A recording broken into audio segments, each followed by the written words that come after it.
están de acuerdo con esto, pero es bueno siempre refrescar este tema. Pero más que controversial, es crucial para el cristianismo. Esto es clave. Tenemos que tener un entendimiento claro, pero no solamente claro de la conversión, sino que sea el entendimiento bíblico de la teología o la doctrina de la conversión. Y vamos a hablar algunos temas, pero ven que hay un dibujito ahí en la pantalla, y ese es el dibujito con el que quise ejemplificar lo que es la conversión. ¿Qué es ese dibujito?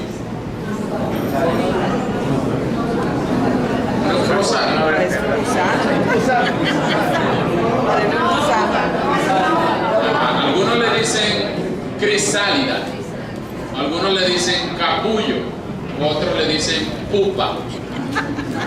Algunos le dan otros nombres, pero vamos a quedarnos con el capullo o crisálida. Ese es el proceso intermedio entre una oruga y una mariposa. Ese es el lugarcito donde ocurre la conversión de un gusano a una mariposa, de un insecto rastrero a un insecto alado, de un insecto a otro insecto. Vamos a quedarnos con esa idea en la mente, porque quiero llevarles a que la conversión tiene al menos 5 características que vamos a anotar ahorita. Vamos a pasearnos por varios textos bíblicos y es muy probable que hable rápido, porque quiero hablar de todo es muy extensa hablar de la conversión, pero quiero dejar al final unos 15 o 10 minutos para si alguien tiene alguna pregunta crítica, y también si hay alguna persona que no haya sido convertida y en esta noche oye la palabra de Dios y Dios toca su corazón, queremos dejar al final unos minutos para atender preguntas o también inquietudes. Así que quédense con la idea del capullo en la cabeza, porque es justamente que la oruga no nació mariposa, la oruga nació oruga. Pero en una de esas noches frías de que la oruga vive, ella se acomoda en una ramita y ella no pide convertirse en capullo ni en mariposa, sino que por disposición del diseño divino, por naturaleza, por la creación, en ese momento ella se forra o es forrada por un conjunto de fibras que después no la dejan escapar, y que en cierto momento de su vida ella se transforma dentro de ese capullo y no es que muere, aunque hay algunos entomólogos que piensan que el corazón o los órganos de la oruga se detienen, pero ella se transforma en un individuo que tiene los mismos componentes internos, pero que ejerce otra función y es un individuo totalmente diferente. Esa es la concepción del capullo para dejar de ser oruga y empezar a ser mariposa. Es el modelo más parecido a lo que en la Biblia se conoce como metanoia, que es una metamorfosis, es un cambio de la conducta, de la moralidad y de la espiritualidad del ser para llegar a ser lo que Dios quiere que seamos. Ahora, vamos a tener algunas y muy grandes implicaciones con respecto a la conversión. Vamos a hablar de al menos 5 temas diferentes, que son la definición, por supuesto, vamos a hablar de la definición de algunos términos básicos, entre ellos la conversión, la justificación, la expiación, la redención, la imputación y otros temas que terminan en ción. Vamos a hablar de conceptos teológicos básicos, vamos a hablar de muchos textos bíblicos clave para tener el entendimiento bíblico de la conversión. Vamos a hablar de algunas controversias soteriológicas históricas, voy a hablar de las más importantes, de las principales, no puedo hablar de las 19 controversias soteriológicas hoy. Pero también algunas conclusiones entre las que me permití tocar el punto de las implicaciones eclesiales. ¿Qué tiene que ver la conversión con la iglesia? O por ejemplo, con las misiones. ¿Para qué estamos hablando de conversión en una conferencia misionera? Tiene que ver mucho. Porque cuando vamos a hacer misiones es tratando de convertir a aquellas personas donde estamos haciendo misiones, ¿o no? Entonces, cuando vamos a hacer misiones en una conferencia misionera, tenemos que saber cómo se hace, cómo ocurre, quién lo hace y todas las características que andamos buscando en la conversión de un incrédulo a ahora que sea creyente.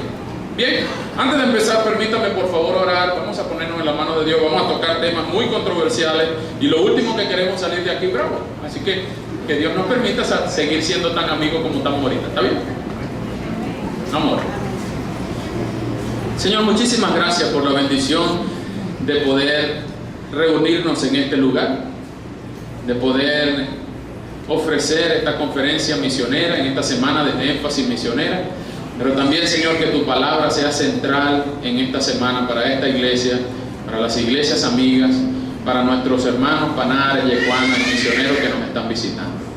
Rogamos que esta semana sea de bendición y sea crucial para nuestras vidas, de manera que tú mismo edifiques nuestras vidas, que tú mismo informes nuestras mentes y corazones y cambies nuestra conducta para la piedad. Señor, rogamos que tu palabra corra entre nosotros y que tú mismo nos ajustes a tus estándares y no nosotros a nuestras costumbres, tradiciones o dogmas. Rogamos, Padre, que tú mismo edifiques cada familia, cada iglesia en este lugar. Te ruego, Señor, que mis palabras sean las tuyas y que si tienes a bien hacerlo, Señor, me uses como instrumento para edificar a tu pueblo y que todos aquí podamos glorificar tu nombre y darte a ti toda la honra y todo el honor. Muchísimas gracias, Señor. En el nombre de Jesús oramos, te damos gracias. Amén. Bien, primero vamos a hablar de una definición básica. ¿Qué es la conversión? ¿Ustedes tienen algún carro que haya sido convertido de gasolina a gas? Bueno, para los que tienen esos carros no son convertidos. Si se puede poner la comparación. Cuando ocurre una conversión, ocurre una transformación irreversible. Y algunos carros lo que se hace es pasar un switch para cambiar de combustible. Yo quiero ahora que funcione con gas y ahora quiero que funcione con gasolina. Eso no es una conversión, eso es una adaptación. Y cuando le ponen una bombona blanca atrás, que el carro dice GNV, eso le dicen que está convertido de gasolina a gas, pero no está convertido, está adaptado porque todavía usa gasolina. ¿Me estoy dando a entender? Entonces, la mejor definición que podemos tener de la conversión, bíblicamente hablando, viene del griego epístrofe, que es el verbo epístrofe, el sustantivo epístrofe, que viene del verbo epistomai. Ese es el proceso, no es un evento, es un proceso, y algunas veces se entiende como un evento, que es la transformación en todas las áreas de la vida de una persona que antes era enemigo de Dios o enemiga de Dios para empezar a ser un hijo de Dios. Es la transformación de un enemigo de Dios en un hijo de Dios. Vamos a quedarnos con esa simple definición porque la cosa es mucho más compleja que eso. Es la transformación en todas las áreas del ser, moral, espiritual, social, de todas las áreas de lo que involucra al individuo, que antes estaba condicionado por su cualidad de enemigo de Dios, ahora empieza a ser un hijo de Dios. Ya vamos a ver algunos ejemplos. Etimológicamente hablando, la palabra epístrofe viene de una raíz que quiere decir darse la vuelta, regresarse, girar hacia atrás, volverse a. Es decir, es exactamente, y ya lo vamos a ver en la parábola del hijo pródigo, es cuando uno va caminando hacia una dirección, digamos, hacia adelante, y en un momento me di cuenta de algo y me detuve. Todavía no he tenido un epístrofe, es decir, todavía no he sido convertido. Lo que quiere decir etimológicamente la palabra es cuando una persona se detiene, da la vuelta y empieza a caminar en sentido contrario. Eso es epístrofe. Regresarse, dar la vuelta, volverse a caminar el camino andado. Eso quiere decir ser convertido. En la Biblia, epístrofe se usa en diferentes maneras, pero la conversión es sinónimo de varias cosas. Primero, y más importante, metanoia es arrepentimiento. Es la palabra que está mal traducida en las versiones de la Biblia latinoamericana, que en vez de traducir metanoia por arrepentimiento, la tradujeron por penitencia. Por eso el Vaticano explica que para tú poder ganar la salvación tienes que hacer penitencia, no tienes que arrepentirte. sino tienes que hacer penitencia. Están traduciendo el sustantivo metanoia por penitencia en vez de arrepentimiento. Arrepentimiento en griego es metanoia, devolverse, regresarse. También en la Biblia la conversión es como una resurrección en vida. Sin haber muerto físicamente, Cristo nos resucitó. Y ya vamos a ver algunos textos.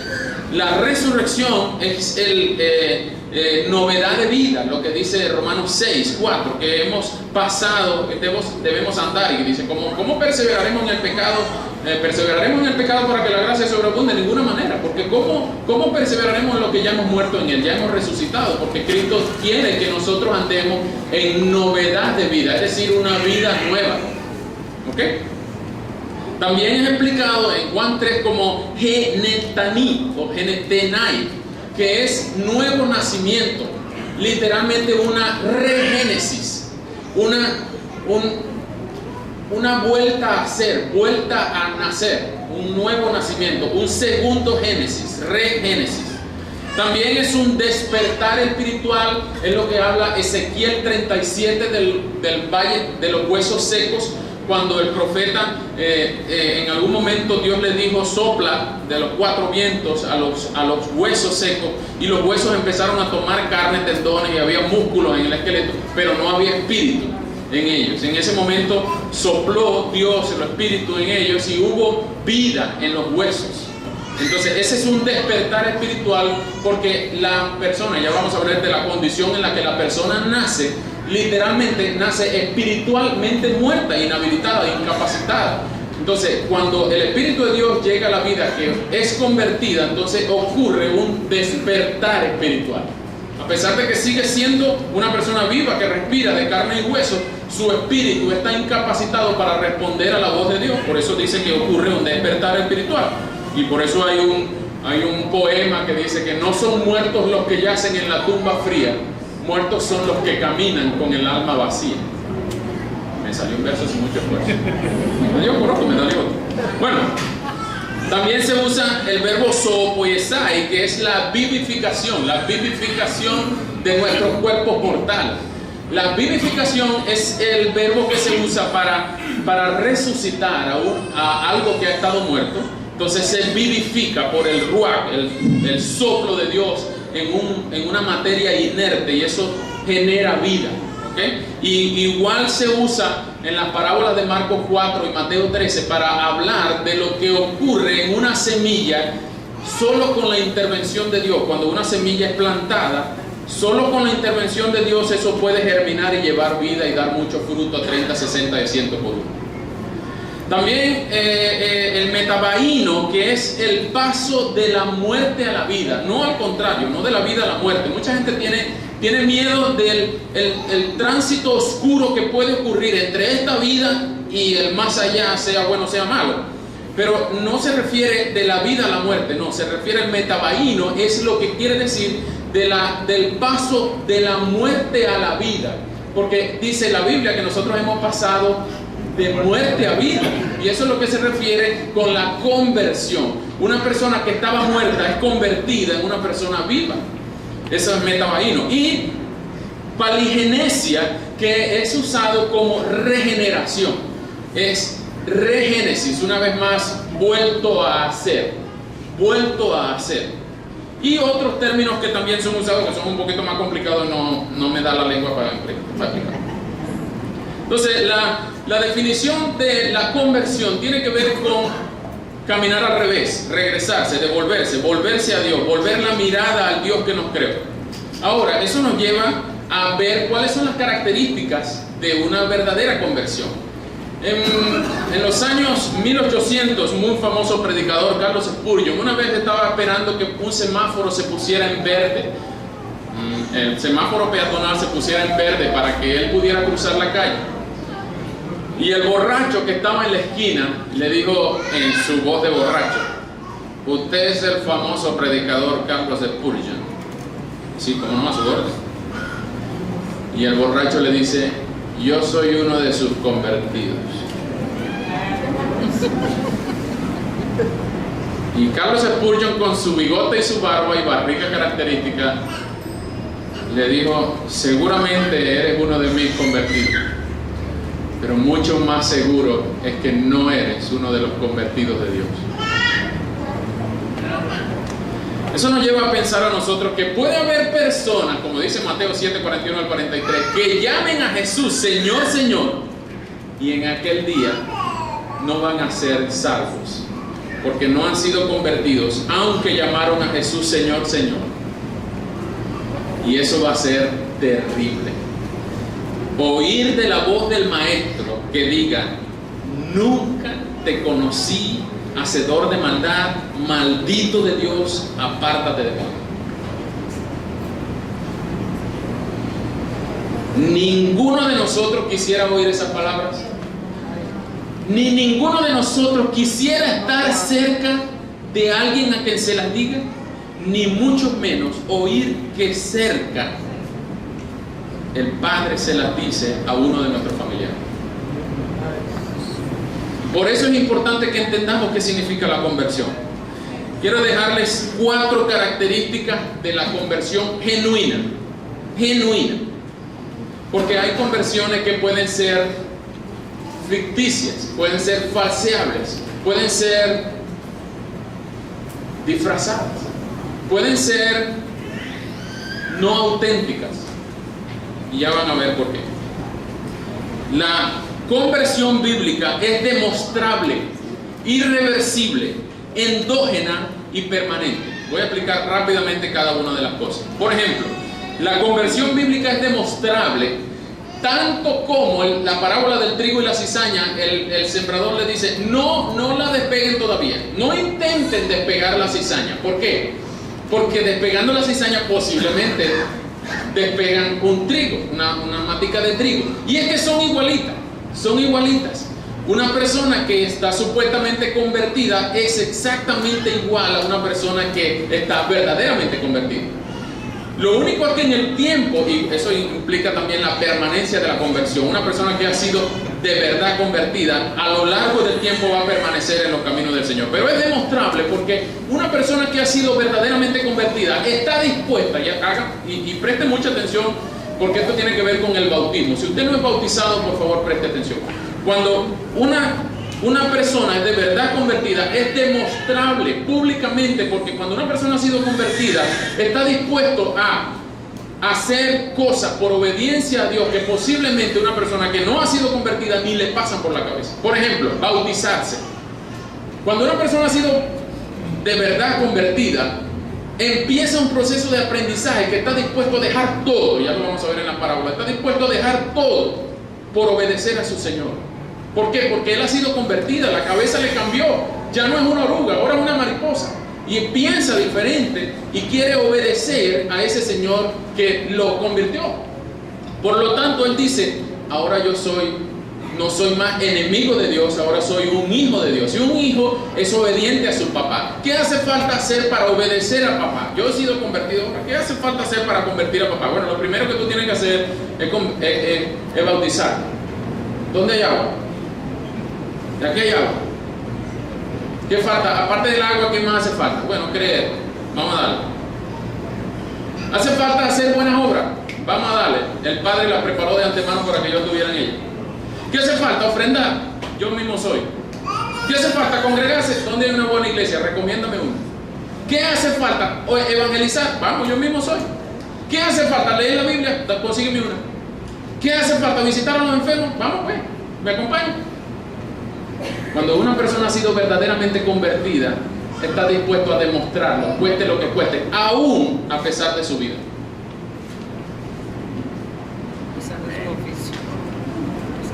Eso es la demostrabilidad de una vida verdaderamente convertida por Dios. Si usted encuentra una persona que diga, hay una matica que se llama la flor escondida. Si hay una persona que usted diga, no, yo he sido convertido con Dios, pero a mí me da pena que me digan que soy evangélico, a mí me da pena identificarme con eso. Bautizarse, ¿para qué? Congregarse, yo me puedo quedar aquí en la casa, yo hago el culto aquí. ¿Para qué ofrendar? Eso se lo roban los pastores. Cuando una persona ha sido de verdad convertida, es demostrable públicamente la decisión interna que esa persona y la conversión interna que esa persona ha sufrido. Es demostrable. Segundo, es irreversible. Cuando la conversión ocurre en una oruga y esa oruga empieza a volar porque ahora es mariposa, jamás en la vida esa mariposa vuelve a ser oruga. ¿O sí?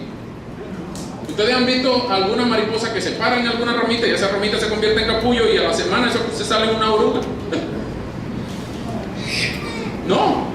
O algún renacuajo en algún charquito que perdió la cola y empezó a ser rana y de repente en algún momento se devolvió a ser renacuajo. La conversión es irreversible. La verdadera conversión es irreversible. No puede el individuo desconvertirse por su propia voluntad. Es decir, que muchas de las personas, y eso nos lleva a pensar, ¿quiénes empezaron con nosotros la vida cristiana? ¿Quiénes empezaron con nosotros el camino de Dios? Juntos estábamos en la misma escuela dominical, juntos veníamos a la misma iglesia, juntos empezamos a estudiar la Biblia, juntos evangelizábamos, pero ya no están. Tú tienes en la mente algunas personas, te reto que este año las busques. Te reto a que este año los busques y le digas, vuelve a tu primer amor. Vuelve a tu primer amor. Si de verdad tú fuiste convertido, tú vas a permanecer hasta el final de tus días. No en vano Jesús dice, el que persevere hasta el fin, ese será salvo. Y no es que va a ser salvo porque perseveró. El texto es claro y usa el término en futuro. Ya vamos a ver algunos términos que se usan en futuro porque ya cumplen la condición principal para poder ejecutar el verbo en futuro. Eso tiene una figura gramática. ¿Por qué? Porque el que va a ser salvo tiene la capacidad espiritual para permanecer durante toda la vida y no al contrario. Porque si decimos que el que prevalece, permanece hasta el fin, ese será salvo, estamos hablando de la justificación y la salvación por obras. Y ya vamos a hablar que la salvación por obras no es bíblica. Lo que estamos diciendo aquí es que la verdadera conversión, el que ha sido verdaderamente convertido, es demostrable, es irreversible, es permanente y también es endógeno. No estamos hablando de las empresas de desarrollo endógeno. Estamos hablando que la conversión es de adentro para afuera, no al revés. Algunas personas se enfocan en cambiar por fuera y algunas mujeres de repente empiezan a usar faldas grandotas, largotas y dicen, ahora esa es una hermana. O algunos hombres empiezan a usar la camisa desteñida, blanquita, transparente, ahora es un varón. La verdadera conversión es de adentro para afuera, es endógena, no exógena, es de adentro para afuera. Por eso es que nosotros creemos que la conversión es un milagro que solo Dios ejecuta en el ser. No es de adentro para afuera, perdón, es de adentro para afuera, no es de afuera para adentro. Muy bien, vamos a avanzar. Vamos a hablar rápidamente de la topología de la salvación. Si ustedes quieren hacer este dibujito, pueden hacer el dibujito. Si ustedes quieren que yo les mande la presentación, también se lo puedo mandar. Me mandan un mensaje de texto y yo se los mando, no, sin ningún problema. Esto no tiene copyright. Tienen copyright now.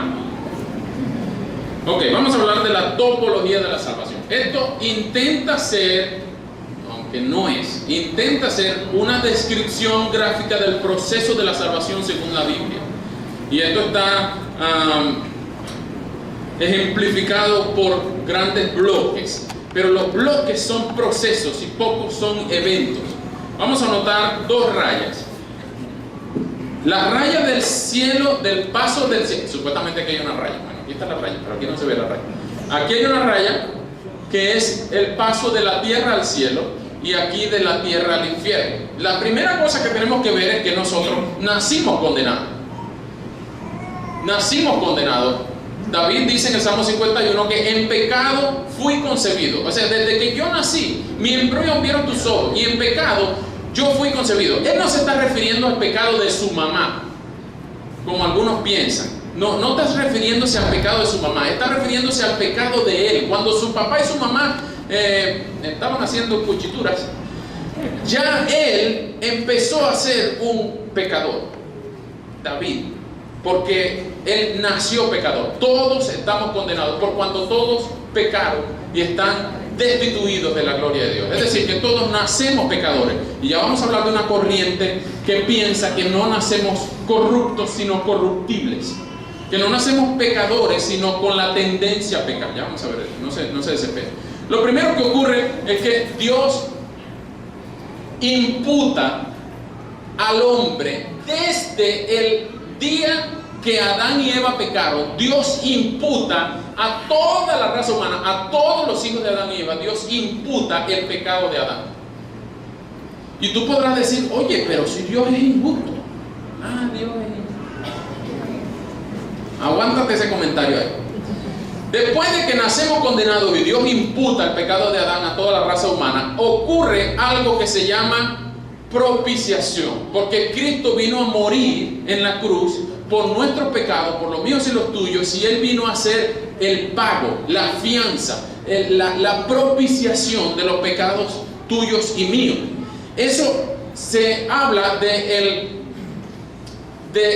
la sustitución de Cristo, la muerte vicaria, porque Cristo murió en la cruz por lo que a mí me tocaba pagar y a ti te tocaba pagar. Entonces Él me sustituyó, porque a mí también me tocaba pagar mi culpa, pero Cristo la pagó por mí, entonces Él me sustituyó. Después de eso, por la muerte de Cristo ocurre la justificación.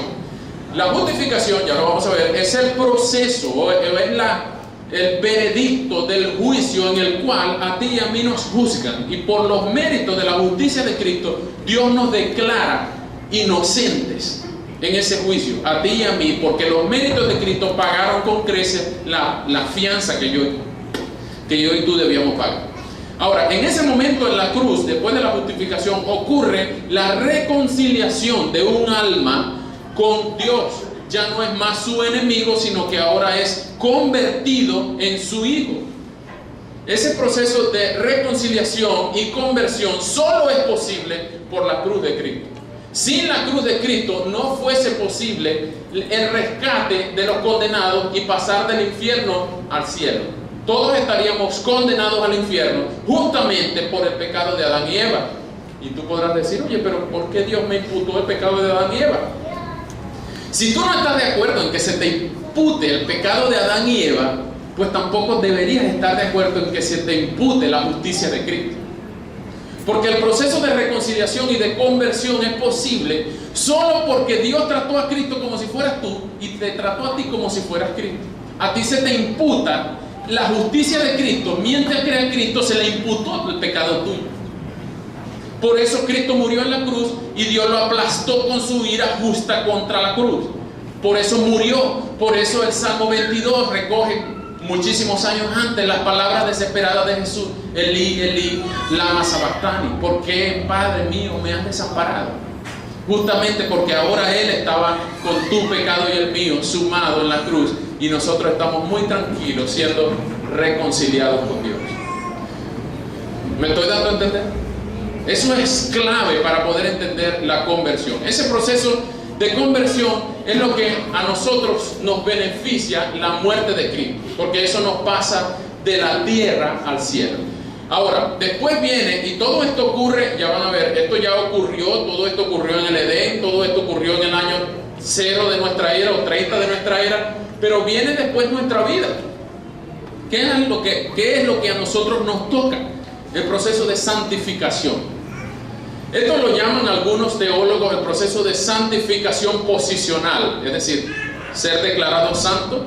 Ahora ya no eres enemigo, ahora eres hijo de Dios, pero lo llaman santificación experimental. Esto, y ya vamos a ver, la santificación es la medida del control que yo le doy al Espíritu Santo después que he sido convertido para ser más santo o menos santo.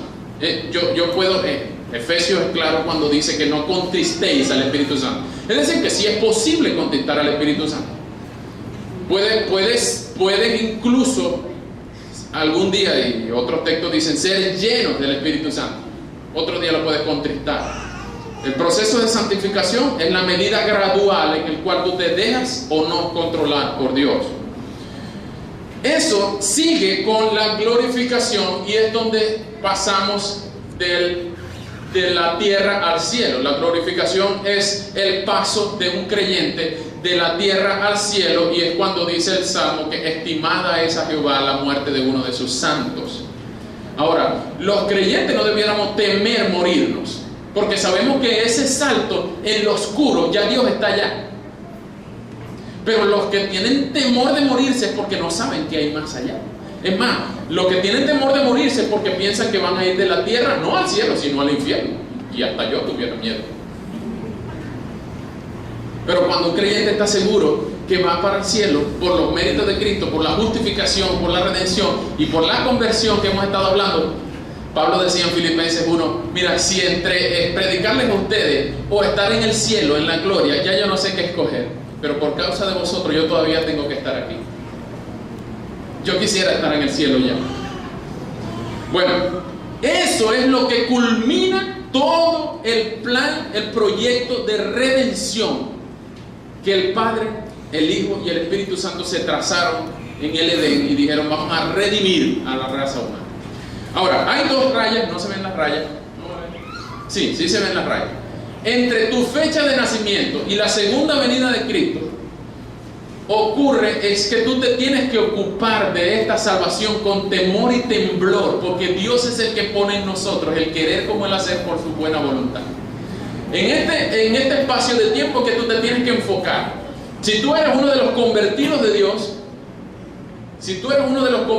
entonces tú ocupas tu vida en santificar, en darle prioridad a Dios, en vivir para Él, en obedecerle, en que Él controle tu vida. ¿Qué hubiera hecho Cristo en esta decisión? Y todo lo que tiene que ver con santificación es todo lo que le da gloria a Dios en vez de ofender.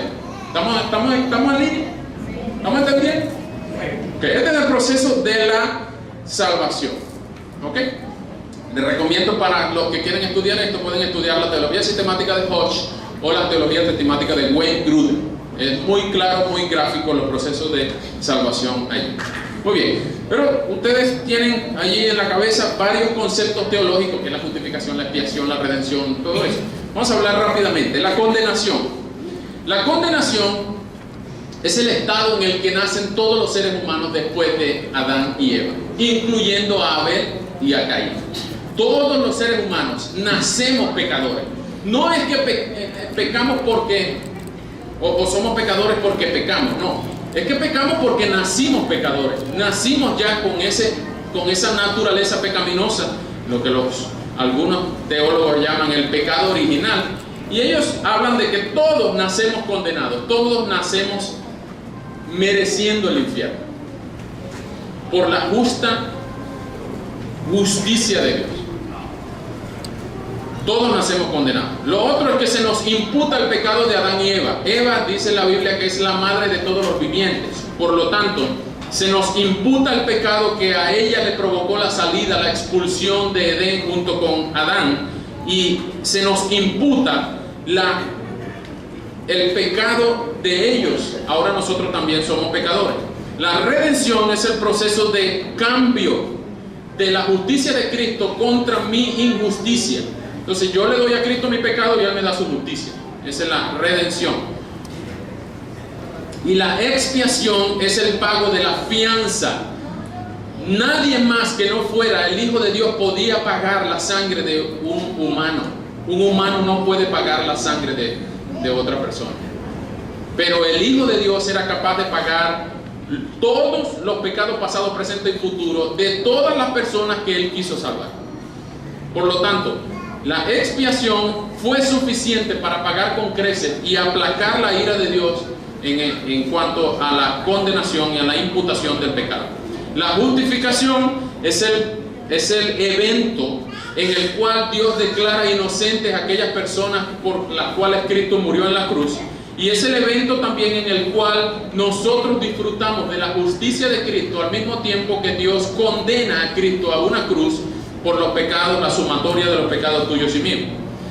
La regeneración es el proceso mediante el cual una persona, esto tiene que ver más con la conversión, una persona es convertida, es regenerada, es transformada de enemigo a hijo.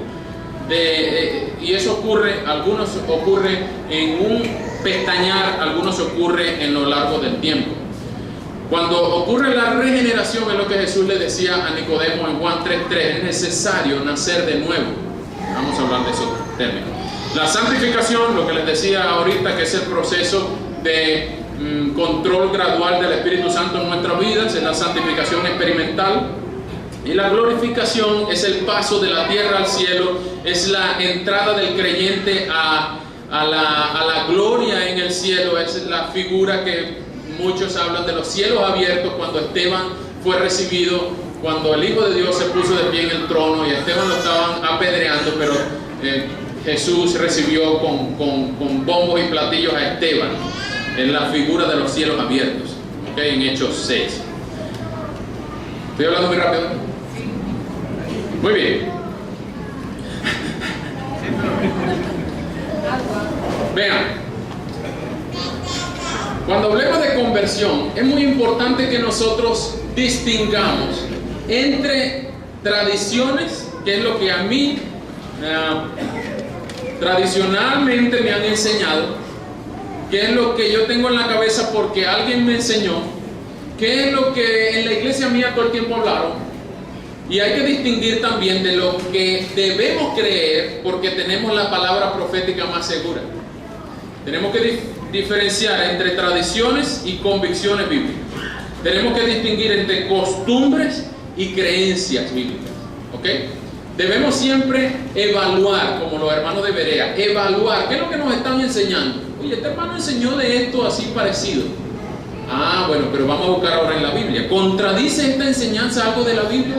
Yo prefiero 1000 veces arriesgarme a creer lo que la Biblia dice y convencerme de lo que la Biblia dice, así contradiga mis tradiciones y mis costumbres, en vez de la viceversa. Porque si tenemos la palabra profética más segura, es para justamente evaluar las tradiciones. Y es lo que dice en Juan, que tenemos que probar a todos los espíritus. Tenemos que ver qué es lo que nos están enseñando, incluyendo yo. Todo esto que yo les estoy enseñando, no me lo crean porque yo lo dije. Busquen en la Biblia a ver si la Biblia lo enseña. Y si no lo enseña, entonces hablemos como amigos. Y digamos, hermano, yo creo que usted estaba pelado. Pero si usted considera que esto es bíblico, vamos todos a buscar nuestra Biblia y buscar algunos textos bíblicos clave y a enseñar y a defender esto que estamos aprendiendo. Por ejemplo, las parábolas de Lucas 15. Cuando usted lee Lucas 15, encuentra ahí al menos tres desgracias. Mira, en Lucas 15 se perdió una oveja, se perdió una moneda y se perdió un hijo. En Lucas 15 está la parábola de la oveja perdida, de las 100 ovejas, algunos la llaman la parábola de las 100 ovejas. Algunos también llaman esta la parábola de la oveja traviesa o algo así, de la oveja perdida. También está un poquito más chiquita la parábola de la moneda perdida, y mucho más famosa es la parábola del hijo pródigo, del hijo perdido. Pero la verdad es que la parábola no debería, muchos teólogos coinciden en que la parábola no debería llamarse la parábola del hijo pródigo, sino la parábola del padre amoroso, que es el personaje principal de la parábola. En esas tres parábolas, algo estaba perdido, la oveja, la moneda o el hijo. Pero por la acción divina, la oveja fue encontrada por el pastor, la moneda fue encontrada por la mujer y el hijo se devolvió a la casa de su padre. Ustedes pueden ver en estas tres parábolas que sin la intervención divina no hubiera podido ser encontrado lo que estaba perdido. En el caso de la oveja ya era oveja. La oveja tiene algunas condiciones y Jesús usa la parábola de la oveja perdida para ejemplificar algo muy importante. Ahora, algunos critican, oye, pero ese pastor sí es responsable, dejó 99, abandonó 99 y se fue a buscar una traviesa. Bueno, las dejó seguras y fue a buscar a una, pero eso lo que ejemplifica es el amor de Dios, que estaba dispuesto a todo por buscar a una ovejita, a una insignificante ovejita que es una figura de ti y de mí. También estaba perdida una moneda, una insignificante moneda que hizo que esa mujer volteara la casa. Y cuando encontró la moneda, hizo algo que seguramente ninguno de ustedes haría. Llamó a las amigas y les dijo: yo encontré la moneda que estaba perdida.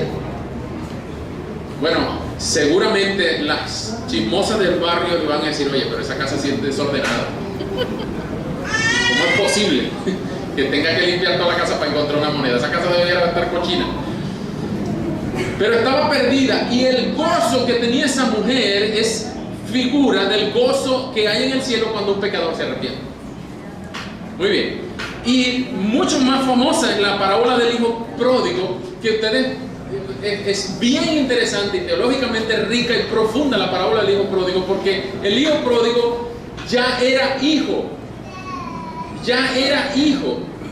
Antes de salir a gastarse y a rumbearse todo lo que es la herencia, ya era hijo.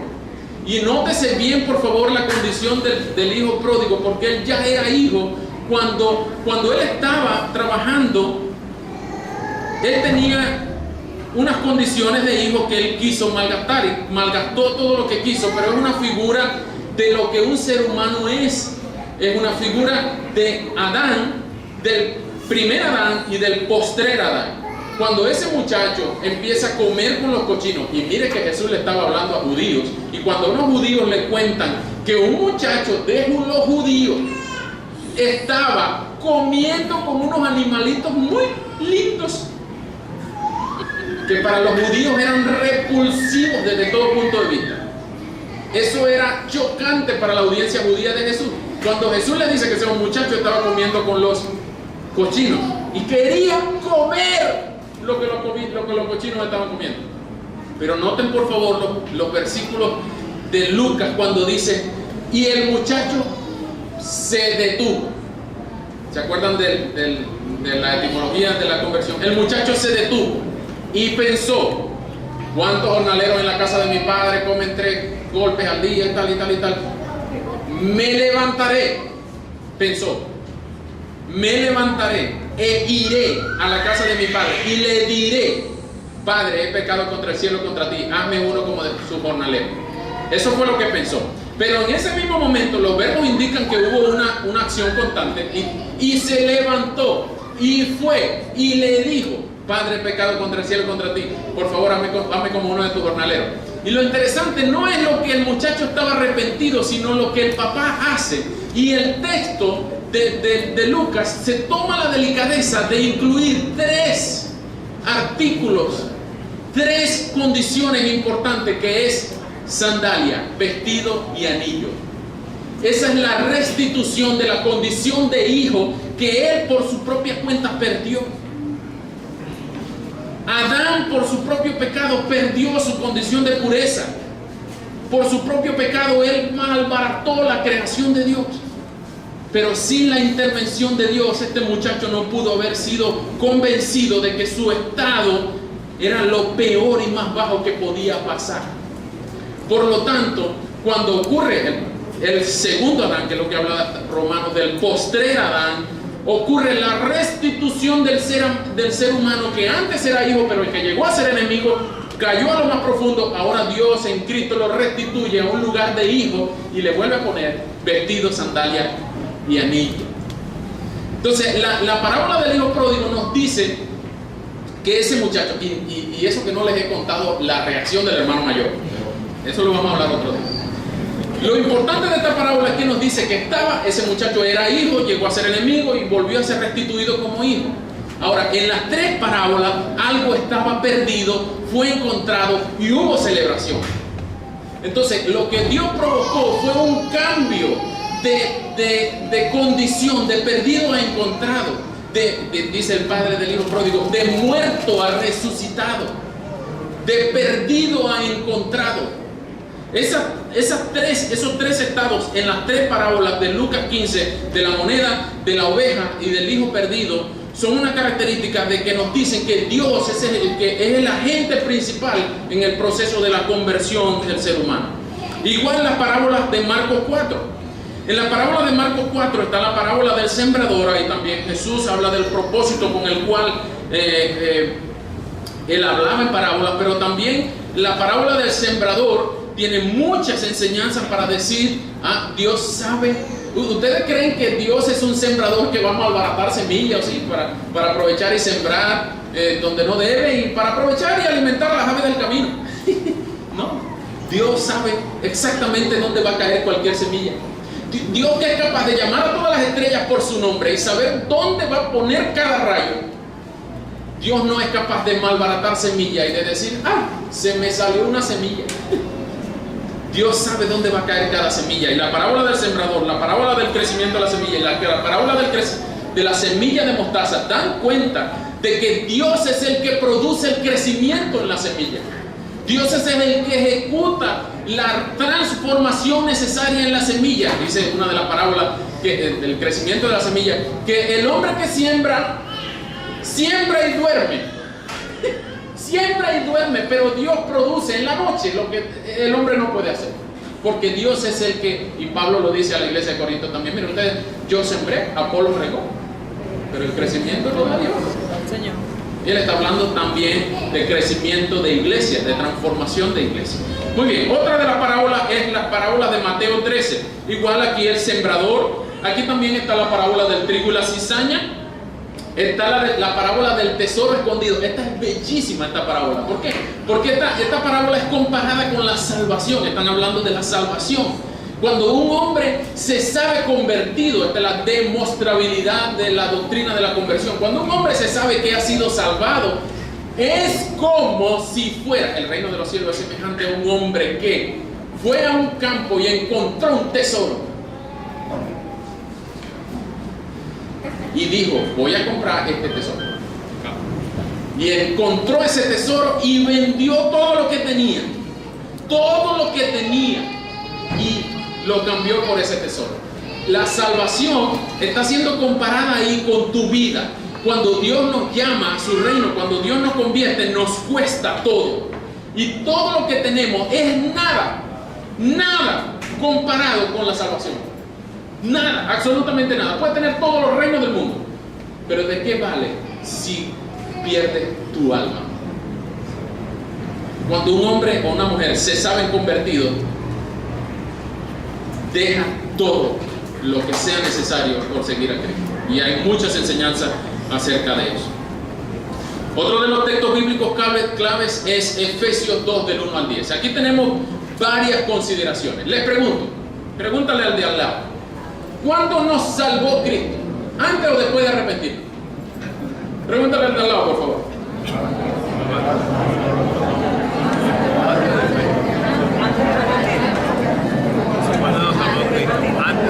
El que no tenga a alguien al lado, pregúntale al de atrás.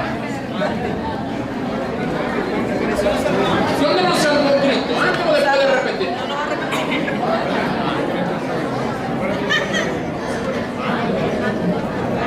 Muy bien. Levanten la mano todos aquellos que pensaron que era antes de arrepentir. Muy bien. Teólogos, bajen la mano. Todos aquellos que pensaron, que piensan que es después que nos arrepentimos, Cristo nos salvó. Muy bien. Teólogos un poquito más tímidos. Ok. Como yo no soy, mi palabra no es la que cuenta aquí. Vamos a leer Efesios 2 del 1 al 10. Creo que en la pantalla está muy chiquito, así que vamos a buscarlo en la Biblia.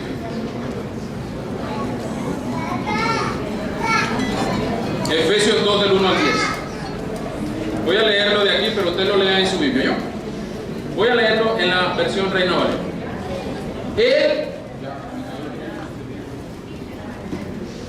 Él os dio vida a vosotros cuando estaban muertos en vuestros delitos y pecados, en los cuales anduviste en otro tiempo siguiendo la corriente de este mundo, conforme al príncipe de la potestad del aire, el espíritu que ahora opera en los hijos de desobediencia. Entre ellos vivíamos también todos nosotros en otro tiempo, andando en los deseos de nuestra carne, haciendo la voluntad de la carne y de los pensamientos, y éramos por naturaleza hijos de ira, los mismos que los demás. Pero Dios, que es rico en misericordia, por su gran amor con que nos amó, aún, subraya ese aún, aún estando nosotros muertos en pecado, nos dio vida juntamente con Cristo. Por gracia soy salvo. Juntamente con Él nos resucitó. Es decir, que nosotros estamos, como dijera el otro, estábamos moridos. Estábamos muertos. Estábamos incapacitados. Estábamos como los huesos secos de Ezequiel 37. Juntamente con Él nos resucitó y asimismo nos hizo sentar en los lugares celestiales con Cristo para mostrar en los siglos venideros, donde estamos nosotros, para mostrar en los siglos venideros las abundantes riquezas de su gracia en su bondad para con nosotros en Cristo Jesús. Porque por gracia sois salvos por medio o a través, esa es la conjunción para, por medio de la fe. Y esto no es de ustedes, no es gracias a ustedes, esto no es de vosotros, sino que es un don de Dios, no por obras, para que nadie se gloríe, pues somos hechura suya, creados en Cristo Jesús para buenas obras, las cuales Dios preparó de antemano para que anduviésemos en ellas. Pregunto, ¿Dios nos salvó antes de arrepentirnos o después de arrepentirnos? ¿Quién es el que da la fe entonces? El Señor. Es un don de Dios. Entonces somos salvos por gracia o por obras. Muy bien. Si usted está seguro que usted es salvo por gracia y no por obras, yo quiero preguntarle rápidamente, déjeme buscar la diapositiva que está por aquí. ¿Qué? Aquí, quita. ¿Se acuerdan de esa figura en Hechos 16, 30 y 31 cuando ocurrió el terremoto y Pablo y la hermana Silas? Pablo y Silas estaban en la cárcel de Filipos y hubo un terremoto y se soltaron las cadenas y todo quedó oscuro porque se fue la luz. Se fue la luz con el terremoto y se soltaron las cadenas. Y en ese momento el carcelero que le habían dado la orden de cuida a esos presos porque son ciudadanos romanos, cuídalos con tu vida. Si esos presos se escapan, es mejor que te mates tú mismo. ¿Ok? Entonces, cuando se fue la luz y todo por las cadenas, todo eso, el terremoto soltó toda esa broma, el carcelero se iba a matar, se iba a agarrar la espada y se la iba a agarrar en la barriga. No sabemos cómo. Pablo y Silas se enteraron y le dijeron: no te hagas daño. Nosotros aquí no nos hemos escapado, estamos aquí muy tranquilos todavía. Además estamos cantando el himno 365 del himnario de la vida cristiana. Y ese hombre, que es el de azul ahí, vio esa actitud en Pablo y Silas, y la primera pregunta que se le ocurre hacer es la que refleja Hechos 16:30. Señores, ¿qué debo hacer? ¿Qué debo hacer para ser salvo? Y acabamos de leer que no somos salvos por obras. Obras son las que se hacen. Somos salvos por gracia, por medio de la fe. Pero a este hombre se le ocurre preguntar a Pablo y a Silas: ¿qué tengo que hacer para ser salvo? Si ese hombrecito, ocurriera aquí un terremoto, Dios nos libre, y alguien por alguna razón vio que ninguno de nosotros nos fuimos, y nosotros le decimos: no te hagas daño, y ese hombrecito nos pregunta: ¿pero qué tengo yo que hacer salvo? ¿Qué le respondería a usted? Si alguien a ti te pregunta ahorita mismo: ¿qué tengo yo que hacer salvo? ¿Qué tengo que hacer para ser salvo? ¿Qué tú le responderías? Usted está en pila, ¿verdad? Ahora están pila porque ya hemos hablado de eso. Y ustedes saben que viene en Hechos 16:31. Pero díganme la verdad si en nuestras iglesias no responden con estas respuestas. La respuesta de algún pastor en algún momento pudiera decir, repite conmigo: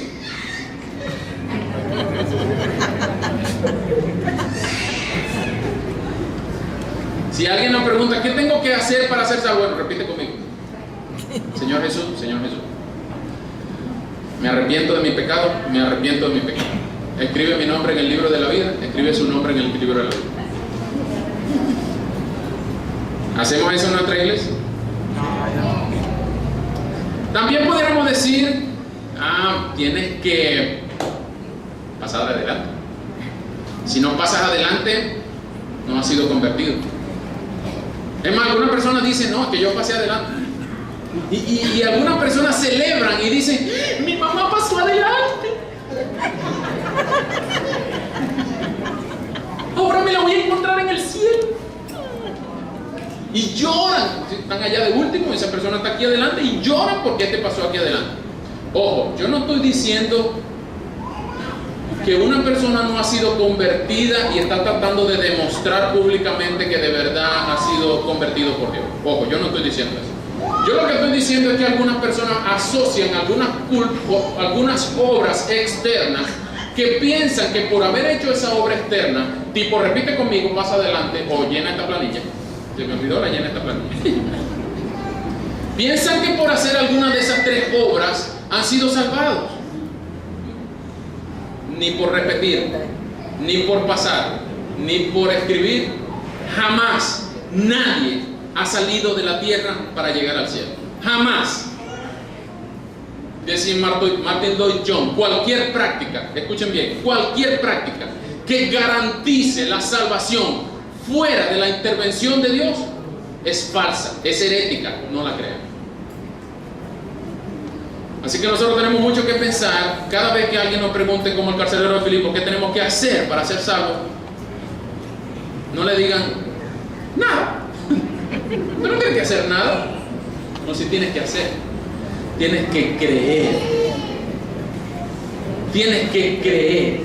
¿Ok? Y el hecho de que tú creas o no es indicación de que tú has sido convertido o no. ¿Okay? Voy a caminar más rápido por Juan 3 todavía. Juan 3 es la conversación de Nicodemo con Jesús y de Jesús con Nicodemo, pero le dice allí el pasaje más famoso de Juan 3 es el 16, que dice que de tal manera amó Dios al mundo que ha dado a su Hijo unigénito para que todo aquel que en él crea no se pierda, sino que tenga vida eterna. Pero es muy importante que detallemos el 7 y el 8, cuando Jesús le dice a Nicodemo, no te maravilles de que te dije, tienes que nacer de nuevo, tiene que ocurrir en ti una regénesis. ¿Por qué? Porque el Espíritu sopla de donde quiere y va para donde quiere y nadie lo ve. Así es todo aquel que nace, que es renacido. Y ahí usa la voz pasiva. Cuando nosotros usamos la voz pasiva no podemos decir me convertí. Tenemos que decir Dios me convirtió. Nosotros somos resultados de la obra de Dios. No soy convertido por mi misma obra regeneradora. No puedo. Y coincide en decir el versículo 18 que el que en él cree no es condenado. Pero el que no cree ya ha sido condenado porque se rehusó en creer en el Hijo de Dios. El que no cree, ya eso se sabía. El que no cree ya ha sido condenado. ¿Ok? Otro texto clave y muy importante es Filipenses 2, del 2 al 13. Dice así: por tanto, amados míos, Pablo está hablando de la humillación y la exaltación de Cristo. Empieza el capítulo 2, de los versículos 1 al 10, con la humillación y la exaltación de Cristo. Pero empieza a decir algo que es muy importante. Dice: por tanto, amados míos, como siempre habéis obedecido, no solamente cuando estoy presente, sino mucho más ahora que estoy ausente, ocúpense, esto es un imperativo, ocúpense, ocupaos en vuestra salvación con temor y temblor, porque Dios es el que produce en vosotros tanto el querer como el hacer por su buena voluntad. Es decir, que Dios es el que provoca. Dios es el que provoca la conversión, la justificación e incluso el deseo de santificación. ¿Por qué?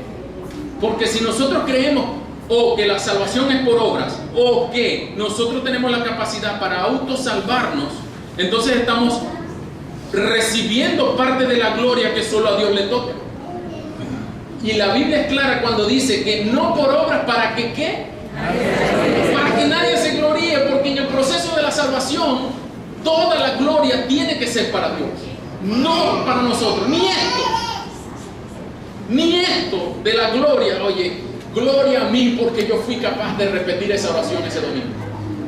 Uy, menos mal que yo pasé adelante, porque si no hubiera pasado adelante, Dios no me hubiera podido salvar. Filipenses 2, 12 al 13 dice que Dios es el que produce el querer como el hacer. Y esos son dos verbos que tienen una figura que se llama. Voy a saltar las famosas conversiones de Mateo. La conversión de Mateo es una de las conversiones más cortas que ha habido en la historia. No sabemos si Mateo había visto a Jesús antes de que pasara por el banco de los tributos públicos, pero lo que Jesús le dijo fue: sígueme. Y Mateo soltó el libro de contabilidad, soltó la mesa, soltó todo lo que tenía menos el lápiz. Porque con ese lápiz fue que escribió el Evangelio. Entonces, pero lo que sí es importante es que hubo un proceso de conversión, unos oídos dispuestos, un corazón regenerado y la voz de la palabra de Dios que le dijo: sígueme. ¿Podía rechazar Mateo la llamada de la voz de Dios? ¿Pudo en algún momento decir Mateo: ¿quién eres tú? ¿Con qué autoridad tú me estás llamando? Una criatura de Dios, dice, se lo debo. Una criatura de Dios es incapaz de resistir la voz del Creador. Pobre Dios es aquel que tiene que rogarle a sus criaturas para obedecer la voz del soberano. Mateo jamás pudo haber resistido el sígueme.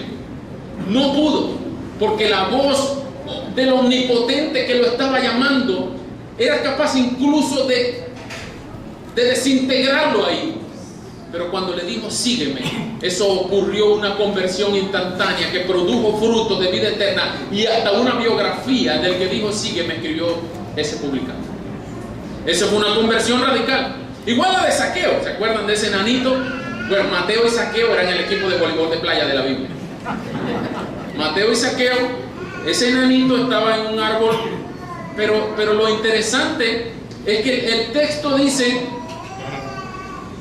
Jesús es claro en decir: es necesario que yo pose en tu casa hoy. Es necesario. Y es necesario ¿por qué? Porque no había mesón. Ese era cuando él estaba chiquito, que no había lugar en el mesón. Pero ahorita no había censo, no había edicto de Augusto César. Estaban otros lugares disponibles para que Jesús posara. Pero Jesús dijo: es necesario que yo pose en tu casa hoy. Y cuando se reunieron los publicanos y los pecadores y toda esa gente malísima con Jesús, ocurrió algo que Zaqueo de algún momento se le ocurrió abrir la caja fuerte y empezar a repartir reales y decir: mira, si yo a alguien le he robado, yo quiero demostrar que hoy yo estoy siendo convertido, yo lo devuelvo cuatriplicado. Y Jesús ve a los que estaban hablando ahí y le dice: hoy ha llegado la salvación a esta casa. ¿Qué quiere decir eso? Que por haberse arrepentido Zaqueo y empezar a devolver los reales, Jesús se vio tan obligado a salvarlo, que ya Jesús había convertido el corazón de Zaqueo, y eso produjo en él algo que lo obligó espiritualmente a devolverse por el camino del robo que había hecho. ¿Me estoy dando a entender? Esa es la conversión de Zaqueo. La conversión de Saulo es mucho más traumática. La conversión de Saulo, narrada en Hechos 9, 3 al 18, da cuenta de que Saulo era un tipo, pero era un tipo especial. Era uno de los grandes ligas. El tipo que escribió medio Nuevo Testamento. Y fue necesario tumbarlo del caballo y que una voz, que era la de Jesús, le dijo: Saulo, ¿por qué estás persiguiendo a esos cristianos? ¿Eso fue lo que le dijo? ¿Por qué tú estás persiguiendo a esos pobres hombres que están trabajando para mí? Duras cosas te dan cosas contra el aguijón. ¿Por qué me persigues? Y Pablo pudo haber dicho: ya va, yo no te estoy persiguiendo a ti. Yo no te estoy persiguiendo a ti, yo más bien estoy jugando para tu equipo.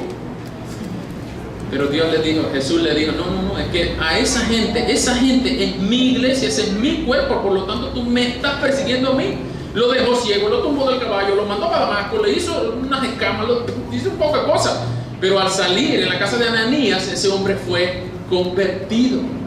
Y la transformación de Pablo fue tan traumática que cuando él fue para otro lugar en algún momento, ya va un momentico, Bernabé, ¿quién está trayendo tú? Ese Pablo que perseguía a las iglesias. Por aquí no viene, mueca, ¿no? No vale, que ahora él es un hermano. ¿Cómo? El Pablo que destruía y sacaba a los cristianos por la greña. Sí, él ahora es un hermano. Es una transformación radical porque él ha sido convertido. Otro que fue convertido fue el carcelero de Filipo. Ya vimos la implicación del carcelero de Filipo con él. Ahora quiero explicarles rápidamente que hay algo allí en Hechos 16:31 que dice: cree en el Señor Jesucristo, pero serás salvo también tú y tu familia. Ojo, cuidado con hablar de este tipo de vocabulario. ¿Y tu esposo, tu hijo? No, no viene para la iglesia, pero él está en la promesa. ¿Han escuchado eso? Es decir, que yo estoy aquí pagando la promesa por ellos, pues. Yo estoy aquí para garantizarles que el día que Cristo venga, bueno, por yo estar aquí, yo los llevo a ellos como un comodín. Cuidado con pensar que Dios tiene sobrinos, nietos o cuñados. Dios tiene solamente hijos. El que no cree ya ha sido condenado. Lo que está garantizando este versículo que dice: cree en el Señor Jesucristo, y por el hecho de tú creer, tu familia será impactada con la conversión y la transformación que viene por los frutos de arrepentimiento que tú seguramente vas a empezar. El texto da cuenta, Hechos 16:32, que esa misma noche se bautizaron el carcelero, que no se dice el nombre, el carcelero y toda su familia y todos sus oikos, de donde viene la palabra oikónomos. Eso quiere decir que el impacto que produce el evangelio cuando llega a un hogar alumbra todo el hogar. Pero cuidado en pensar que por yo creer en Cristo mis hijos también van para el cielo. Esa no es la promesa. La promesa es de impacto. La promesa del impacto que produce el evangelio al llegar a una casa. No es la salvación de la tercera y cuarta generación. Cuidado con eso. Una conversión también muy interesante es la que ocurrió en la cruz de al lado. Hay un libro que se llama La cruz de al lado. La cruz de al lado es la que ocupó el que llamaban el buen ladrón. ¿Han escuchado el buen ladrón? El buen ladrón fue capaz de, aún crucificado, decirle a Jesús, decirle al otro zángano que estaba allá en la otra cruz, le dijo: mira, vale, cállate la boca, porque tú y yo aquí estamos pagando justo castigo. Se reconoció como pecador. Pero este no ha cometido ningún pecado. Reconoció a Jesús como Dios. Y le dice: maestro, acuérdate de mí cuando estés en tu reino. Y Jesús vio arrepentimiento, ¿o no? Pero es que la cosa fue al revés. Ya vamos a ver por qué. ¿Por qué? Porque por haber sido convertido él fue capaz de decir eso. Y por haber sido capaz de decir eso, la transformación que ocurrió en su ser le llevó a decir eso que dijo. Y no solamente decir eso que dijo, sino obtener lo que obtuvo, las palabras más maravillosas que puede decir alguien: esta misma tarde estarás conmigo en el paraíso. Y si hay alguna persona que podemos estar seguros que está en el cielo, es ese ladrón. Esa fue una conversión en el último minuto de vida. Y eso nos va a dar cuenta a nosotros de que algunas personas van a llegar con el rabo chamuscado al cielo. Casi. Mira, estaban pisando, estaban como un dedito en las llamas del infierno. Pero hasta ese momento Dios los puede salvar. Dios los puede rescatar. Vamos a hablar violentamente en 5 minutos de la soteriología histórica. Aquí se habla de monergismo y sinergismo. Les pregunto rápidamente, no le pregunten al de al lado: ¿qué es primero, la fe o la conversión? Esta es la relación que hay entre el monergismo y el sinergismo. La fe. ¿La fe es primero o la conversión es primero? Muy bien. Esta es la diferencia entre los del monergismo y el sinergismo, la relación entre la fe y la conversión. Los que piensan que la fe es primero que la conversión son del sinergismo. Y los que piensan que la conversión es primero que la fe son del monergismo. Ahora, ¿qué es monergismo y qué es sinergismo? Monergismo es la creencia de que Dios no necesita ayuda y Él tiene autonomía para salvar Él solo. Mono, uno solo. Yo solo salvo. 152 veces en el Antiguo Testamento ocurre la frase: la salvación es de Jehová, o la salvación viene de Jehová. Eso es el monergismo, que pensar, creer, la doctrina que enseña que Dios es autónomo para salvar a quien Él quiere. Él no necesita ayuda de nadie, Él salva solo. monergismo. Pero el sinergismo es la creencia de que el ser humano debe colaborar con Dios para poder ser salvado. Es decir, que el ser humano puede aceptar o rechazar a Cristo, o que tiene que colaborar y tiene que ayudar con buenas obras la obra salvífica de Cristo. Ese es el sinergismo. La suma, eso es sinergia, viene de la palabra sinergia. La suma de las partes producen un resultado mayor que la individualidad. Entonces, este sinergismo, hablar de monergismo y sinergismo es exactamente igual a hablar de calvinismo y arminianismo. Jacobo Arminio, en el año 1612 estableció lo que se llamó la reconversión, y gracias a ello ocurrió Teodoro de Beza y Juan Calvino, algunos de los 5 puntos del calvinismo, el tulipán de Calvino y todo eso, para decir que es necesario primero la fe, que sin la intervención de Dios una persona puede tener o no. Sin la intervención de Dios yo puedo querer tener fe y eso me lleva a mí a pedirle ayuda a Dios. Eso es sinergismo. Pero el monergismo dice que primero es la conversión para poder producir frutos de fe. Si Dios no convierte un corazón de piedra en un corazón de carne, no puede, está inhabilitado, está incapacitado para reaccionar ante la predicación de la palabra de Dios. Eso es monergismo. Cada uno de nosotros tendrá que tomar una decisión con respecto a eso.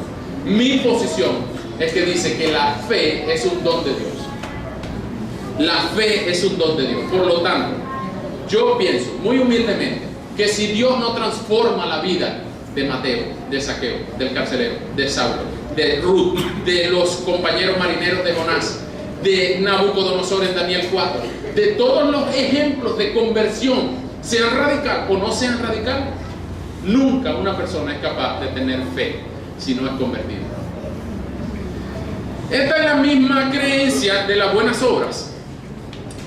Las buenas obras van primero o después que la conversión. Las obras van primero o después que la conversión. Bueno, ¿qué es lo que produce? Esto es una cosa que se llama pelagianismo o semipelagianismo. Ya vamos a ver por qué. Las buenas obras ¿me pueden salvar? No pueden salvar. Entonces las buenas obras no pueden producir conversión. Al contrario, la conversión, dice Efesios 2:10, que produce buenas obras. Es más, Santiago dice que la fe sin obras es muerta. Entonces, la conversión es la que provoca en nosotros el deseo de querer demostrar la fe que es producto de la conversión, y por eso hacemos buenas obras. Por agradecimiento hacemos buenas obras. Ahora, este pelagianismo, quiero resumírselo en 2 cosas. El pelagianismo es la creencia de un monje en 417 después de Cristo que se llamaba Pelagio. Pelagio no creía y negaba la existencia del pecado original. Por lo tanto, una persona, y ahí se hablaba de la capacidad o de la habilidad total para autosalvarse. Una persona tiene la capacidad de clamar por salvación y Dios ve si nos salva o no, pero como Él es fiel, bueno, Él nos va a salvar cada vez que nosotros estemos habilitados para clamar por salvación.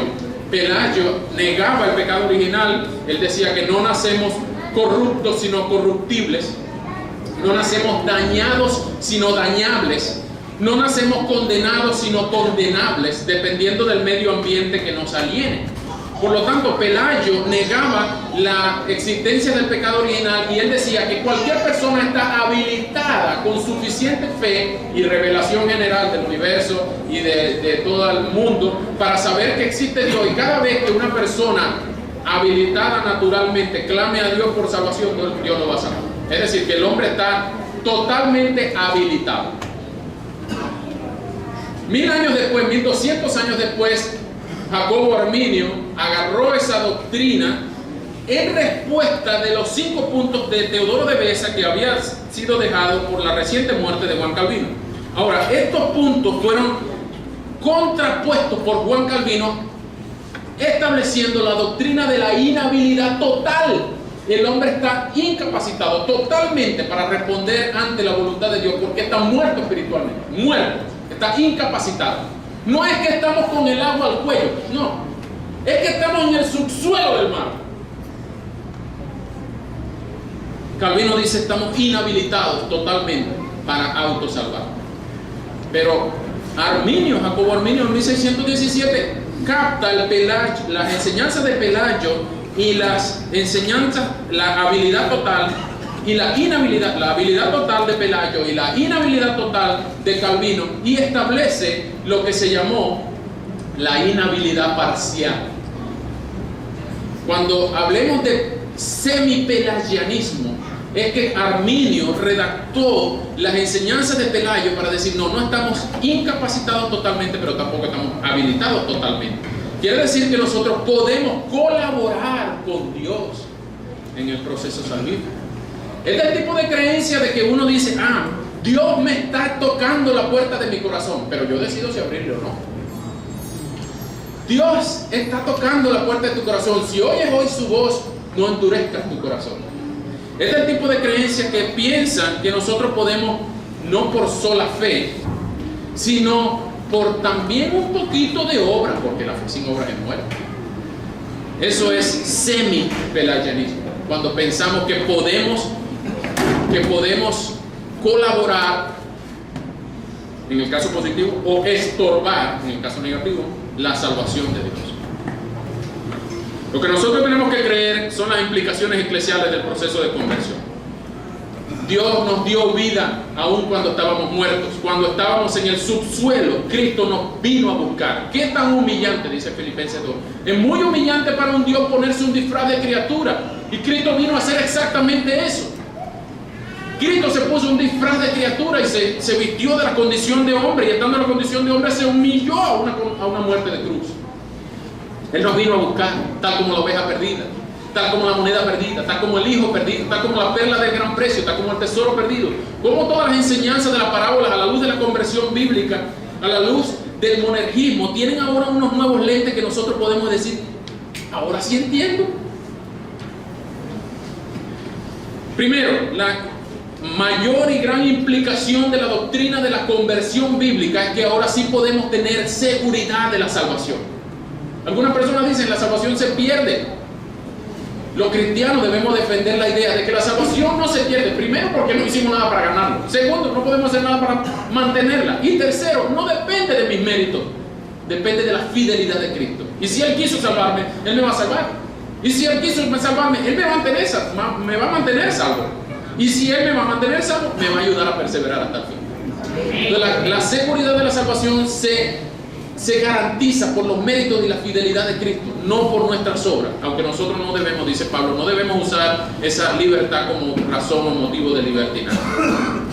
Otra cosa que debemos pensar para la iglesia es que nosotros hacemos un evangelismo relacional muy, muy ligero. Parece que nosotros decimos: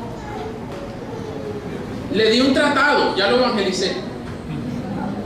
Mira, yo le leí las 4 leyes espirituales, ya lo evangelicé. No, un momentito.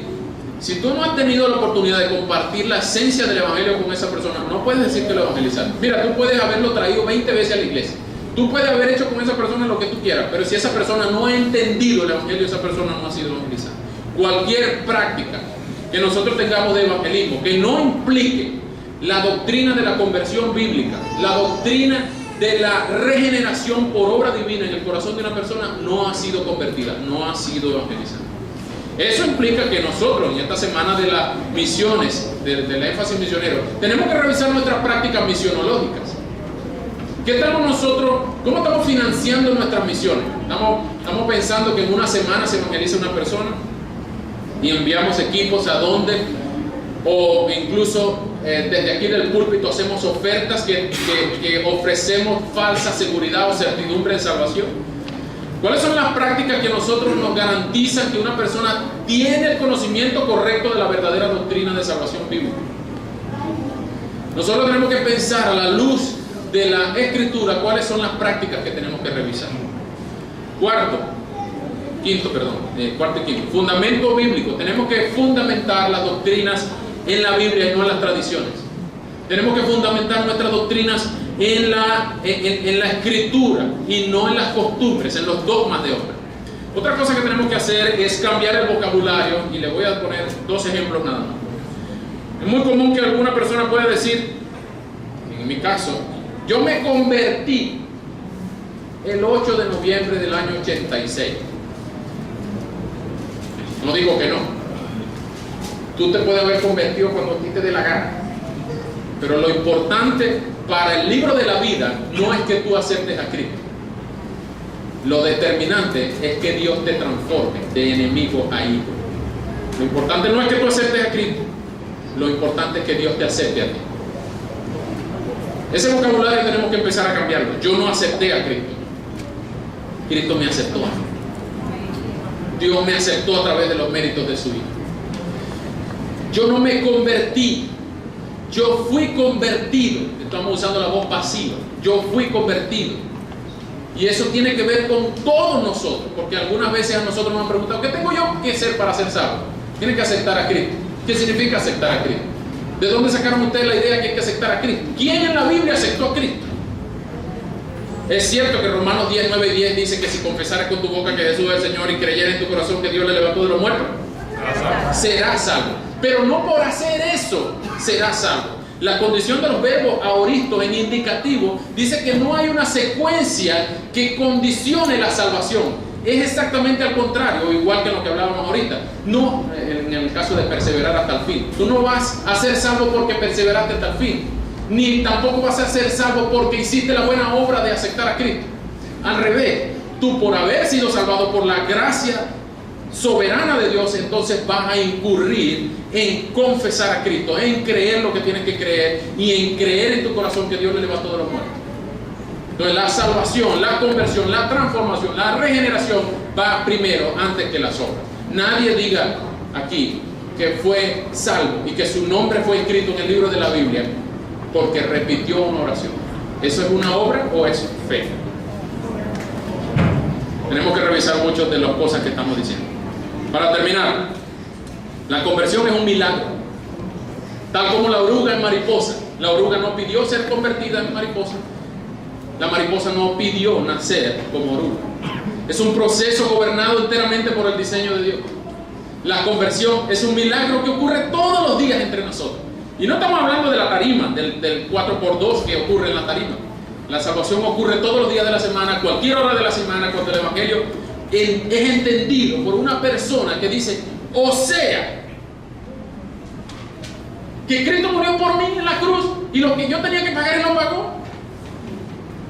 O sea que yo estaba muerto en mi delito de pecado y aún así Él se antojó de mí porque ahora yo entendí el Evangelio, porque si no lo hubiera entendido no hubiera podido pensar esto que estoy pensando. Eso. O sea que yo no podía tener comunión con Dios porque Él es un Dios 3 veces santo y yo soy un pecador merecedor del infierno y con su justa ira Él me iba a condenar al infierno. Sí, eso. O sea, así de fácil. Y fácil para ti, pero Cristo tuvo que derramar toda su sangre. Cuando una persona entiende eso, pregunta, ¿qué tengo yo que hacer? Entonces, cree. Porque si tú no crees, ya has sido condenado. Cree que Jesús es tu Señor. Y no estoy hablando del verbo creer de Santiago 2:19, donde dice, ¿tú crees que Dios es uno? Bueno, también los demonios creen en tiempo. No estoy hablando de eso. Estoy hablando de creer como sinónimo de aceptar y obedecer el señorío de Cristo incondicional en tu vida. No estoy hablando de aceptar a Jesús como Salvador porque te conviene, pero no como Señor porque no te conviene. No estoy hablando de eso.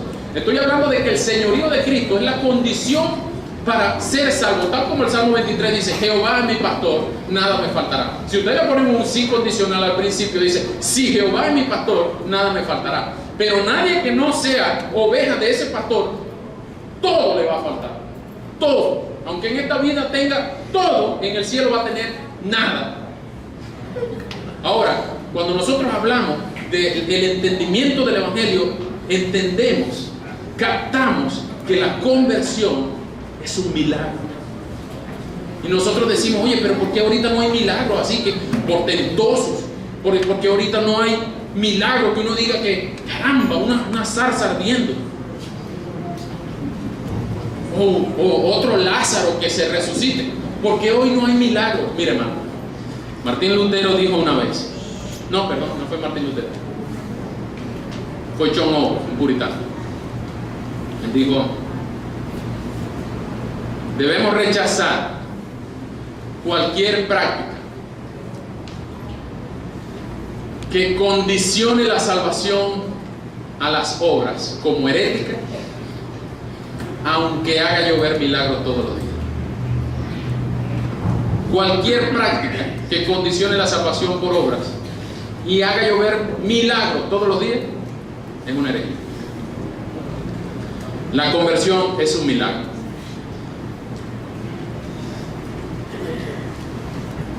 Ese gusanito está leyendo Primera de Pedro 2, 9 y 10.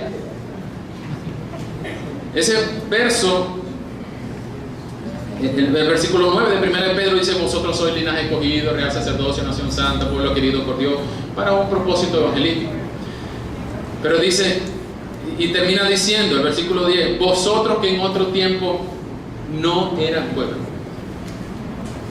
No eran pueblo. Mira, ustedes no eran contados entre los hijos de Dios. Ustedes eran unas orugas, unos gusanos. Ustedes que en otro tiempo no eran pueblo, ahora sois pueblo de Dios. Ahora sois pueblo de Dios. En otro tiempo ustedes que eran gusanos, en otro tiempo no habían alcanzado misericordia. Tiempo no, ese versículo está en dos tiempos. En otro tiempo no habían alcanzado misericordia, pero ahora habéis alcanzado misericordia. Ese es el proceso de la conversión. El proceso de la conversión no es un maquillaje espiritual, no es un maquillaje exterior, temporal, reversible, exógeno. No es eso, no es un maquillaje, no es una transformación temporal y superficial, interesada, porque Dios se va a portar bien conmigo y si yo siembro, Él me va a dar más. Yo no debo ser interesado en la conversión, porque Él fue el que tomó la iniciativa. ¿Quién le ha dado a Dios para que tenga que retribuirle? Tampoco es engañoso. Yo no voy a engañar a Dios con las apariencias. Dios sabe quién es la cizaña, quién es el trigo. Entonces todo lo que nosotros hagamos, Dios lo sabe si nosotros somos convertidos o no. Es más, en aquel día que nosotros querramos pasar disfrazados, o algunos de nosotros, Dios nos libre, quiera pasar disfrazado por el cielo, y yo voy a decir: ¿dónde tu papadito? No, que yo te llamé Señor, siempre. Apártate de mí, hacedor de maldad, nunca te conocí. Por eso son las consecuencias desastrosas de que una persona puede estar engañada con respecto a la conversión. Una persona puede estar, incluso algunos de los que están aquí puede estar pensando que han sido convertidos porque hicieron algo, incluyendo repetir una oración. No pongan su fe en una oración, pongan su fe en los méritos en la persona y la obra de Jesucristo. No es un maquillaje espiritual, es cuando reconocemos que toda nuestra vida está podrida, hasta el núcleo del hierro está oxidado. Cualquier estructura mental, psicológica o espiritual, moral en nuestra vida está corrupta, corroída por las grandes desgracias que ocurren en la estructura de pecado. Está totalmente corroída las bases de nuestro ser. El pecado ha infundido hasta los tuétanos, ha invadido el cáncer del pecado, ha dañado todas las estructuras de nuestro ser. No estamos hablando de un maquillaje superficial, estamos hablando de una renovación total. Cuando usted ve una casa que se está cayendo y usted quiere empezarla a hacer, seguramente usted va a gastar más dinero en vez de tumbarla y volverla a hacer. Y es lo que estamos hablando, una renovación total. Es irreversible, es permanente, es agradecida con Dios y cueste lo que cueste, nosotros hacemos lo que Dios quiera. Estamos también con garantía de que Él va a salvarnos, como Él dice, las arras de la salvación, el Espíritu Santo son las arras hasta esperar el día de Jesucristo. Es endógena porque Él garantiza que las cosas van a ser de adentro para afuera y también nos da la esperanza de ser resucitados algún día. La muerte no se enseñoreará más de nosotros. Por lo tanto, a manera de conclusión, la salvación es de Jehová. Dios vino al hombre. Los hombres no podemos ir a Dios. Sin la iniciativa de Dios estamos perdidos. La iniciativa fue de Dios, por eso Él mandó a Jesús a morir en la cruz por nosotros. Y a través de sus sacrificios que nosotros podemos tener los méritos de Él. Segundo, porque ustedes podrán decir, bueno, pero si Dios sabe quién va a ser salvado y quién no va a ser salvado, entonces ¿para qué yo voy a predicar? A lo mejor habrá alguien aquí que lo pensó ya. Bueno, pero si Dios sabe quién es el que va a convertir, quién es el que no va a convertir, entonces ¿para qué yo voy a predicar? Bueno, por dos cosas. Primero, que es un mandato. Ir y predicar, enseñar, bautizar. Todo eso son mandatos. Si usted no obedece, entonces usted no es un hijo convertido. Usted es un rebelde. Si usted no obedece. Y segundo, y mucho más importante, porque 1 Corintios 1:20 dice que a Dios le place, a Dios le agradó, a Dios le gusta salvar a los creyentes por la locura de la predicación. Por la locura de la predicación. Dios salva a través de la locura de la predicación del Evangelio. Por lo tanto, alguien podrá preguntar, bueno, entonces a los hombres no nos toca hacer nada. Para los que estén interesados en esa pregunta, les recomiendo leer este librito que se llama El Evangelismo y la Soberanía de Dios. J.I. Packer da una respuesta muy clara con respecto a cuál es la responsabilidad humana. La responsabilidad humana es creer. Si tú no crees, ojo, no estoy hablando de un ejercicio mental. Ah, sí, yo creo. No, yo estoy hablando del creo, por lo tanto actúo. Por lo tanto hago buenas obras, por lo tanto doy fruto, por lo tanto me bautizo, me congrego, leo la Biblia, evangelizo, ofrendo y hago todo lo que tengo que hacer en agradecimiento a aquel en que estoy creyendo. No estoy hablando de un ejercicio mental. La responsabilidad humana es saber, al entender esto, ahora yo tengo que creer, obedecer, aceptar, caminar en fe, devolverme, arrepentirme. Todas esas cosas yo las tengo que hacer porque Él ya hizo la mayor parte. No estamos hablando en ayudar a Dios para ser salvado. Alguien dijo una vez, tenemos que arrepentirnos para que Dios pueda salvar. Ya va. Dios tiene que esperar, si quiere salvarte, Dios tiene que esperar a que tú hagas algo. Si Él quiere salvarte, tiene que esperar a una decisión tuya. Yo no estoy diciendo que no hace falta arrepentirse, si tu parte es arrepentirse. Pero estoy diciendo también que Dios es soberano para salvar, es poderoso para salvar.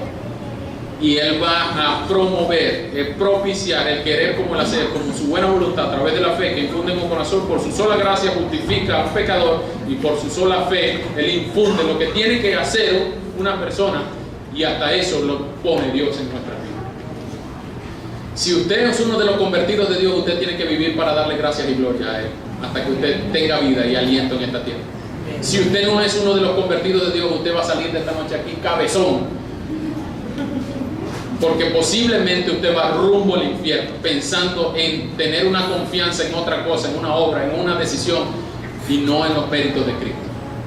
Creer en Jesucristo como el Señor y Salvador personal, es decir, yo antes era una oruga, yo antes era un gusano, pero ahora por el proceso de Dios me transformó, y yo ahora soy una nueva criatura. Todas las cosas son hechas viejas, porque ahora soy una nueva criatura en Cristo. La garantía de Romanos es que dice que todas las cosas nos ayudan a bien. ¿A todo el mundo? No. A aquellos a los que conforme a su propósito son llamados, a los gusanos que han sido llamados. También dice que el Evangelio es poder de Dios para salvación de todos, del que cree. Del que cree. Así que si usted no cree, en esta noche arrepiéntase, regrese, vuélvase. Si Dios lo ha convertido. Si Dios no lo ha convertido, siga como va. Los que hemos sido convertidos, vivamos para darle agradecimiento y gloria a ese Dios que nos convirtió de enemigos a hijos. Vamos a